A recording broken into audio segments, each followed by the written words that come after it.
Welcome to D&D Basic. Today's subject, dice.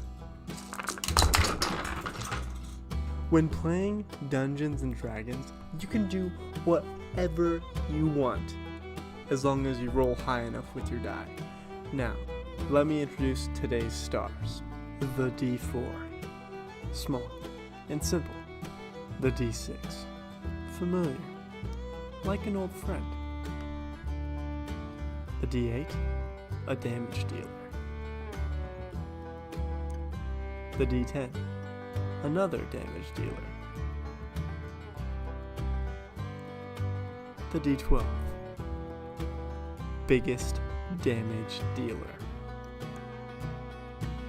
The D20, one die to rule them all.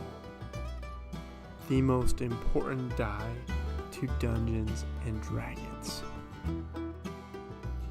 This is an excerpt from the Player's Handbook of the 5th edition, page 6. The game uses polyhedral dice with different numbers of sides. You can find dice like these in game stores and in many bookstores. When you need to roll dice, the rules tell you how many dice to roll of a certain type, as well as what modifiers to add. For example, 3d8 plus 5 means you roll 3 8-sided die, add them together, and add 5 to the total. The same D notation appears in the expression 1d3 and 1d2.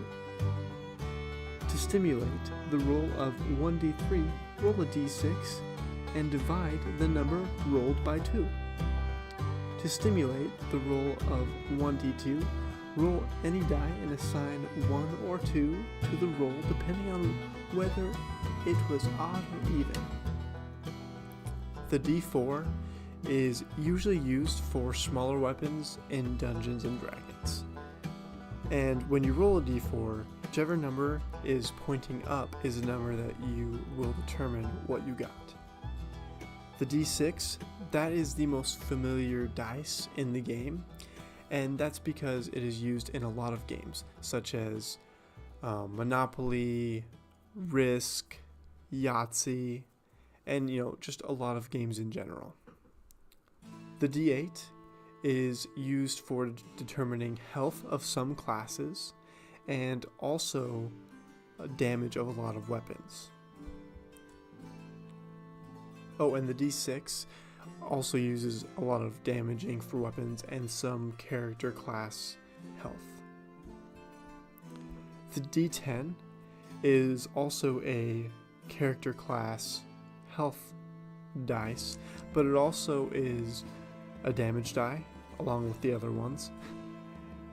And there are times when you will use percentile die if you need to determine something between 1 and 100. There's another die that comes with the d10 that looks like it, but it has extra zeros on it. And when using that, you just roll both of them. And let's say you need to get higher than a 45 to succeed. So if you get any number 45 or higher, you succeed. But if you get any number 44 or lower, you fail. And so that's like, a certain percentage. And on the D10, the 0 signifies the number 10.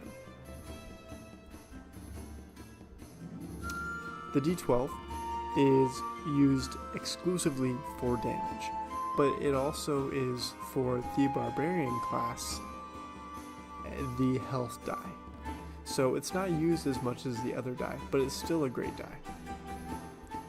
And last but not least, the D20.